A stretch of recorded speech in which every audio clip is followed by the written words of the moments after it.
예전에 제가 학교 다닐 때는 통신표나 생활기록부에 취미를 기록하는 칸이 있었는데 저뿐만이 아니라 대부분의 학생들이 뭐라고 적었는 줄 아십니까? 그렇죠, 독서. 저만 적은 건 아닌 것 같습니다. 사실 1년에 책 한 권도 제대로 읽지 않았지만 교과서도 책이니까 완전히 거짓말은 아닌데다 왠지 취미가 독서라고 하면 고상하고 유식해 보이기 때문에 그랬지 않았나 싶습니다. 그런데 그리스도인들도 늘 성경을 가까이 하니까 독서가 취미라고 할 수 있지 않겠습니까?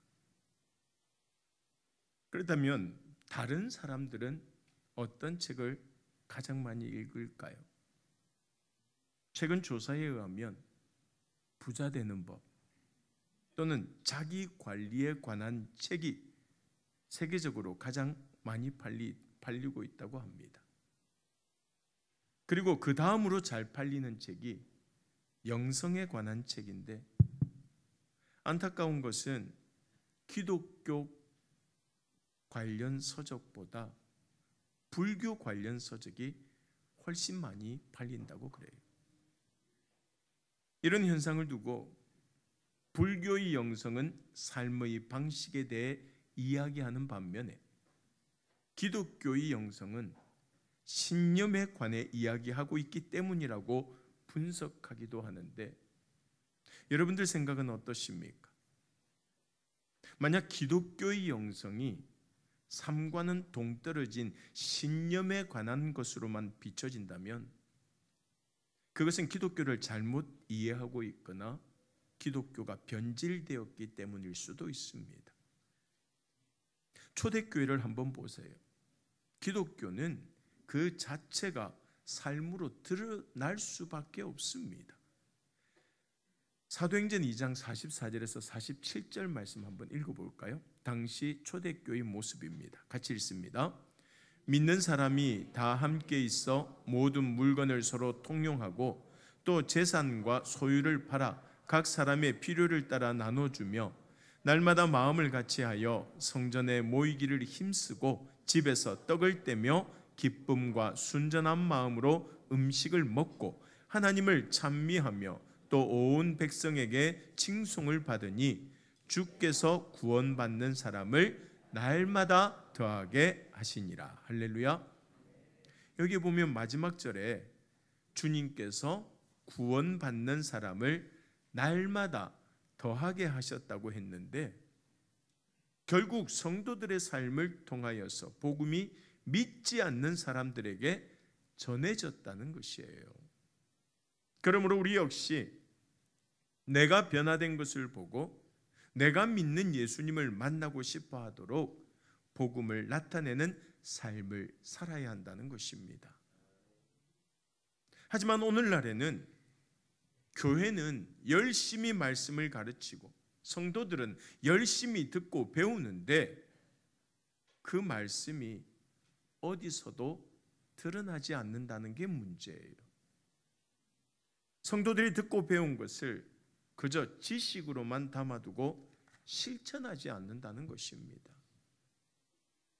그래서 주차 자리를 두고 싸우는 것을 보면 교회 주차장이나 마트 주차장이나 다를 것이 하나도 없습니다.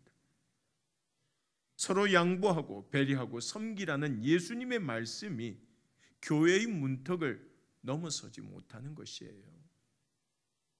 사랑하는 여러분, 예수님께서도 하나님 나라를 전파하실 때 결코 사람들에게 딱딱한 교리만 가르치지 않았습니다. 마태복음 11장 말씀에 보면 예수님보다 앞서서 천국이 가까이 왔다고 외치면서 예수님의 길을 예비했던 세례 요한이 잠시 예수님에 대해서 의심을 가진 적이 있었습니다. 그래서 자기 제자들을 보내어서 예수님께 이렇게 물어보죠. 자, 마태복음 11장 2절에서 3절 말씀 우리 같이 한번 읽어보겠습니다. 요한이 옥에서 그리스도께서 하신 일을 듣고 제자들을 보내어 예수께 여짜오되 오실 그이가 당신이오니까 우리가 다른 일을 기다리오리까. 세례 요한이 예수님이 하시는 모든 일들을 듣고 정말 예수님 메시아 맞습니까? 라고 질문하는 거예요. 요한이 예수님을 그리스도로 확신하고 끝까지 사명을 감당할 수 있게 하려면 지금 예수님의 대답이 아주 중요한 순간입니다. 그런데 주님께서는 뭐라고 대답하셨느냐? 바로 다음 절 4절과 5절 말씀 같이 한번 읽겠습니다. 예수께서 대답하여 이르시되 너희가 가서 듣고 보는 것을 요한에게 알리되 맹인이 보며 못 걷는 사람이 걸으며 나병 환자가 깨끗함을 받으며 못 듣는 자가 들으며 죽은 자가 살아나며 가난한 자에게 복음이 전파된다 하라. 예수님께서는 구약에 기록된 말씀으로 자신을 증명하려고 하지 않으셨습니다. 교리나 논리가 아니라 주님의 능력을 힘입어 변화된 사람들을 통하여서 자신을 나타내셨어요. 제자들이 본대로 요한에게 가서 전하라는 것입니다. 이것이 바로 복음의 능력이요 복음을 전해야 할 교회가 추구해야 할 모습인 줄로 믿습니다. 즉 교회가 역사와 전통을 자랑하고 교리만 내세우는 말뿐인 신앙 공동체가 아니라 섬김과 헌신으로 예수님의 사랑과 은혜를 전하는 사랑의 공동체가 되어야 한다는 것이에요. 특별히 오늘 말씀을 통해서 교회가 그저 신념 위에만 머물러 있지 않고 성도들의 삶을 변화시키며 선하고 바른 길로 이끌어가는 공동체가 되기 위해서 추구해야 할 것들에 대해서 함께 살펴보며 은혜를 나누고자 합니다. 먼저 첫 번째로 하나님 안에서 모두가 하나 되도록 힘써야 한다는 것이에요. 오늘 본문 19절 말씀 우리 같이 한번 읽어볼까요?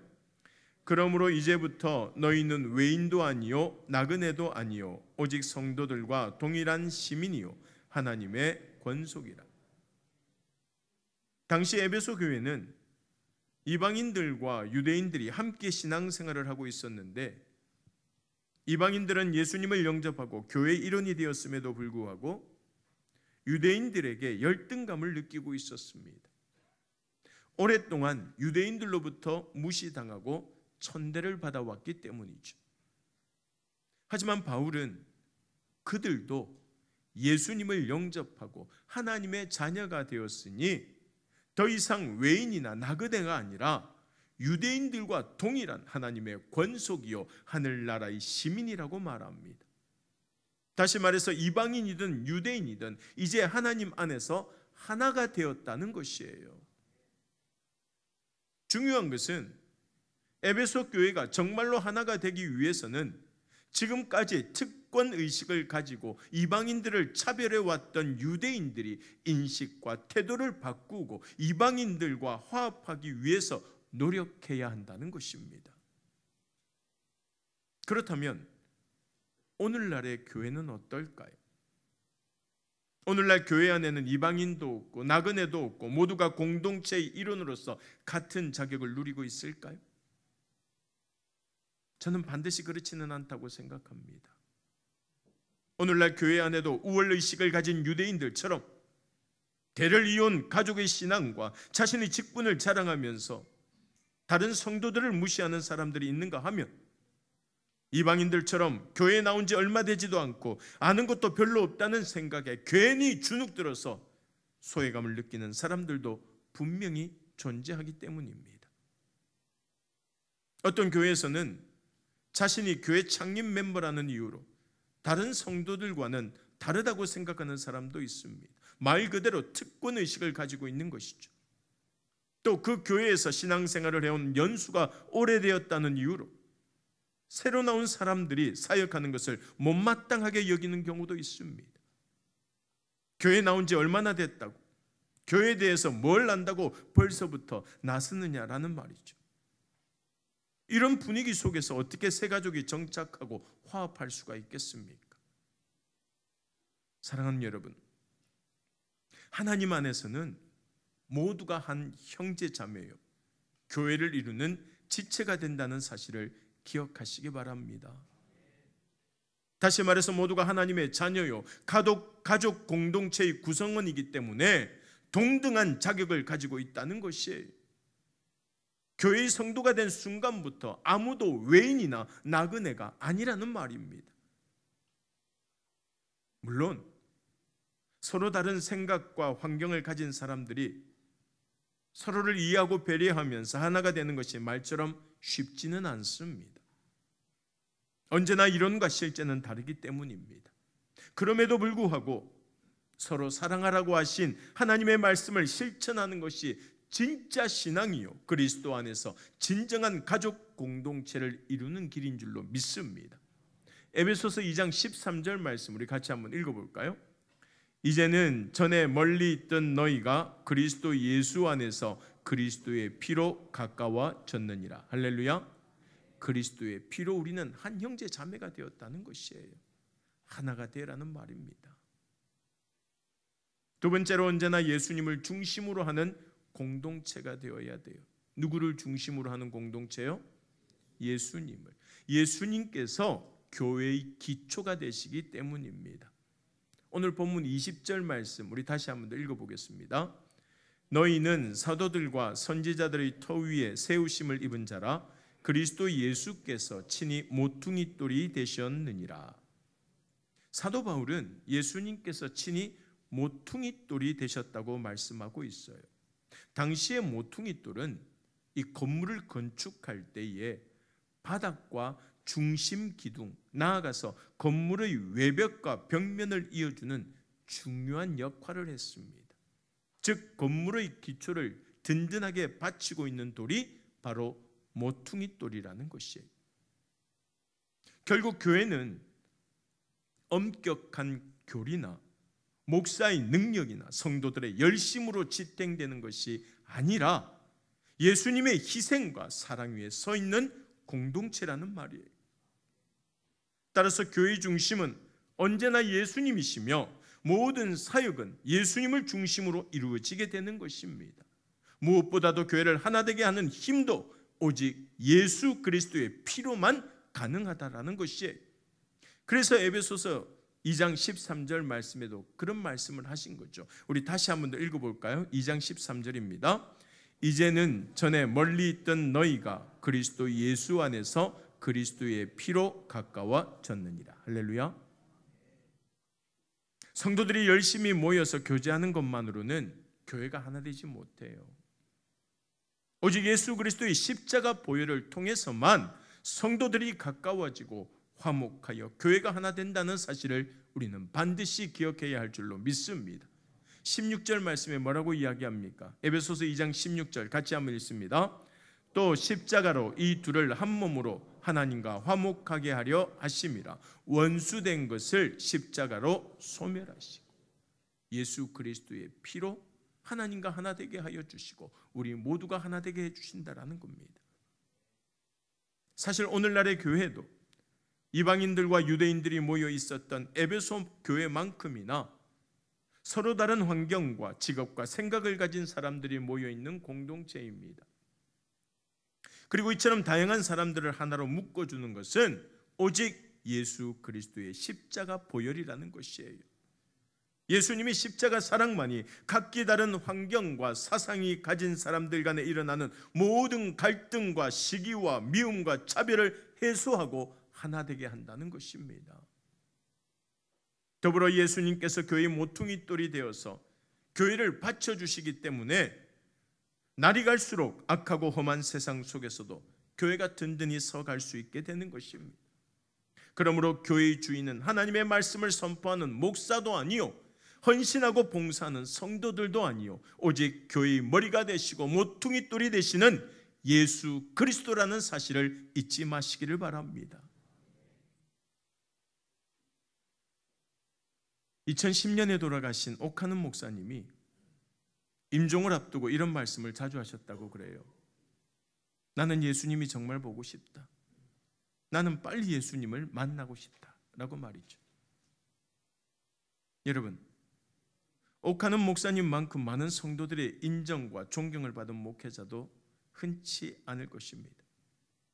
그럼에도 불구하고 목사님은 하루빨리 병이 완쾌되어서 오래도록 존경받는 목사로 남아있기보다는 사랑하는 예수님을 만나고 싶어 하셨습니다.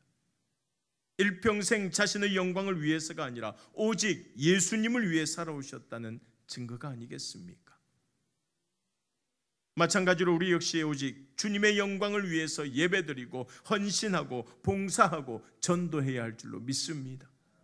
우리 교회에서 드러나야 할 것은 유능한 목사나 영향력 있는 장로, 권사, 집사가 아니라 언제나 모퉁이 뚫이 되어 교회를 세워주시고 머리가 되어 교회를 이끌어 가시는 예수 그리스도 한 분뿐이라는 사실을 반드시 기억하시기 바랍니다. 사진 한 장 보여주세요. 여러분, 이분이 누구신지 아십니까? 중증 내성마비 때문에 몸을 제대로 가누지 못하고 겨우 연필을 붙잡고 한 글자를 쓰는데 1시간 더 걸리는 고통 속에서도 아름다운 찬송시로 하나님께 영광 돌리고 많은 사람들에게 감동을 주고 있는 송명희 시인입니다. 이 송명희 시인의 시 중에 그 이름이라고 하는 시가 있습니다. 찬양으로도 많이 들려지게 되는데 시 한번 띄워주십시오. 사람들 그 이름 건축자의 버린 돌처럼 버렸지만 내 마음에 새겨진 그 이름은 아름다운 보석, 내게 있는 귀한 비밀이라. 내 마음에 숨겨진 기쁨, 예수, 오 그 이름, 나는 말할 수 없네. 그 이름의 비밀을, 그 이름의 사랑을. 세상에 많은 사람들은 건축자가 쓰고 버린 돌처럼 예수님을 버렸지만 눈을 씻고 찾아봐도 무엇 하나 감사할 것이 없어 보이는 저 송명희 시인이 예수님을 보석처럼 마음에 새길 수 있었던 것은 예수님의 이름에 담긴 구원의 비밀과 사랑을 깨달았기 때문입니다. 그리고 그 구원의 은혜에 감격하여 평생을 견디기 힘든 고통과 불편 속에 살아가면서도 오직 예수님만 찬송하고 감사하는 귀한 삶을 살아가게 되었던 것이에요. 그렇다면 여러분, 마음껏 예수님의 이름을 부를 수 있고 언제든 쓸 수 있는 우리는 더욱 감사하면서 하나님께 영광 돌리며 살아야 하지 않겠습니까? 보석보다 더 귀한 예수님의 이름을 마음에 새기고 언제나 주님 뜻대로 살아가는 우리 간만의 모든 성도들이 다 될 수 있기를 주님의 이름으로 간절히 소망합니다. 마지막 세 번째로, 교회 안에 속한 모든 성도들이 함께 성장해 나가도록 노력해야 돼요. 오늘 본문 21절과 22절 말씀 우리 같이 한번 읽어볼까요? 그의 안에서 건물마다 서로 연결하여 주 안에서 성전이 되어가고 너희도 성령 안에서 하나님이 거하실 처소가 되기 위하여 그리스도 예수 안에서 함께 지어져 가느니라. 자, 함께 지어져 가느니라 라는 부분 줄거 놓으세요. 여기서 함께 지어져 간다라는 것은 무엇을 전제로 합니까? 밑에 써놓으세요. 미완성의 상태, 곧 미숙하다라는 말입니다. 그리고 이 땅의 교회는 미숙한 사람들이 모인 공동체라는 뜻이에요. 따라서 우리의 미숙함을 부끄러워하고 감추기보다는 온전함을 이루기 위해서 함께 노력해 나가야 한다는 것입니다. 사실 오늘날 많은 교회들이 안고 있는 문제는 현재의 미숙한 모습이 아니라 성장하고 성숙해지기 위해서 노력하지 않는다는 것이에요. 신학을 많이 공부한 목회자라고 해서 또 오랫동안 신앙의 연륜을 쌓은 직분자들이라고 해서 결코 완전하지 않습니다. 하나님 앞에서 죄성을 가진 부족한 존재일 뿐이라는 것이에요. 교회 안에라고 해서 무조건 사람을 100% 믿고 의지해서는 안 된다는 말입니다. 목사라고 장로라고 권사라고 너무 의지하다 보면 결국에는 실망하고 상처를 입게 될 뿐이에요. 따라서 서로 돕고 중보하면서 함께 성장하기 위해 노력하는 믿음의 동력자로 서로를 대할 수 있기를 바랍니다. 물론 성도를 이끌어 가야 할 리더들에게는 특별한 책임이 있습니다. 따라서 부족함은 이해하고 용납해 주더라도 성장하기 위해 노력하지 않는 것은 용납하면 안 돼요. 이미 했던 실수를 계속 반복하고 부족한 점을 보완하지 않고 내버려 두는 것은 자신의 문제를 넘어서 교회 공동체에 누를 끼치는 일이기 때문입니다. 그렇다고 리더들만 변화와 성장을 위해 노력해야 하는 것은 아니에요. 모두가 힘을 합치고 마음을 모아야 합니다. 각 성도들이 서로 용납하고 이해하고 격려하면서 하나님께서 거하시는 성전으로 자라가야 할 줄로 믿습니다. 에베소서 1장 말씀에 보면 교회를 그리스도의 몸으로 비유하고 있죠. 그런데 사도 바울은 에베소서 2장에서 교회를 성전에 또 비유합니다. 교회는 사도들과 예언자들이 놓은 기초 위에 세워진 성전과 같으며 그 성전 건물의 모퉁이 돌은 예수 그리스도라고 말하죠. 따라서 건물을 지을 때 모퉁이 돌을 기준으로 벽돌을 쌓아 올리는 것처럼 교회도 예수 그리스도를 기준으로 삼고 성장해 가야 한다는 것이에요. 그런데 21절과 22절 말씀에 보면 교회를 지으신 분은 하나님이시며 교회를 짓는 일은 지금도 계속된다고 말씀하고 있어요. 지금도. 또한 교회를 그저 건물이라고 하지 않고 성전이라고 부르신 것은 하나님께서 성령을 통하여 그곳에 거하시기 때문에 거룩한 전 성전이라 부르는 것입니다. 다시 말해서 아무리 적은 수의 사람이 모인다 해도 혹은 모인 사람들이 아무리 약하고 부족하다 해도 사도들과 예언자들이 놓은 기초 위에서 예수 그리스도를 중심으로 서로 연합하고 함께 성장해 간다면 교회는 분명 하나님께서 거하시는 거룩한 성전이 될 것이며 주님께서 교회를 통하여서 구원의 역사를 이루어 나아가게 될 줄로 믿습니다.